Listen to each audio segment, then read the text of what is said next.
it was the first Hollywood film shot in Cuba in over 40 years. This property is a museum since the 1960s, and it's the best place in the country to get in touch with Papa. The house museum is preserved exactly as it was when he left for the last time in 1959, when he was already in the mental state which would take him to suicide.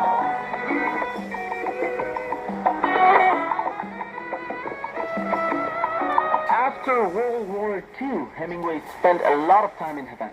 He began his periods of depression, particularly after several personal issues. In Finca Vejía, he began writing two novels, The Garden of Eden, which would be published after his death, and The Sea Book, one he did not finish, but was the base of his classic The Old Man and the Sea, for which he won a Pulitzer, and after which he was given the Nobel Prize for Literature.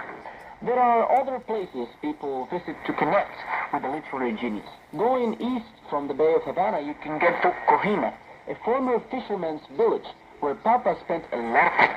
Fishermen who did not hang out with him because he was a famous writer, since most of them had never read a book in their lives, but because they fished and drank together. Since 1937, the head of his yacht, Pilar, was Gregorio Fuentes, a Cojima original who knew Papa very well, and he actually died in 2002 at age 104. After Papa himself died, the fishers from Cojima made a collect and had a statue of Hemingway built in their village, his village, the one that inspired his classic, The Old Man and the Sea. In Old Havana, Papa immortalized two bars with a single phrase and a lot of visits. My mojito at La Bodeguita and my daiquiri at Floridita. Those two bars are nowadays some of the most popular in the city. At Floridita, there's even a statue of Hemingway.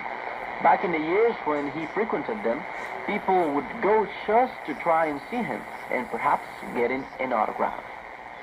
Room 511 on the Ambos Mundos Hotel is also a museum, although the best one is for sure Finca Vejía. This is just a bit. There's much more to learn about Hemingway's times in Cuba and countless anecdotes and stories. But that's about it for today. We've been learning a lot more about Hemingway's times in Havana. And this has been, of course, Havana Portraits, where you can always learn a little bit more about the Cuban capital. I am Daniel Montero. Take care.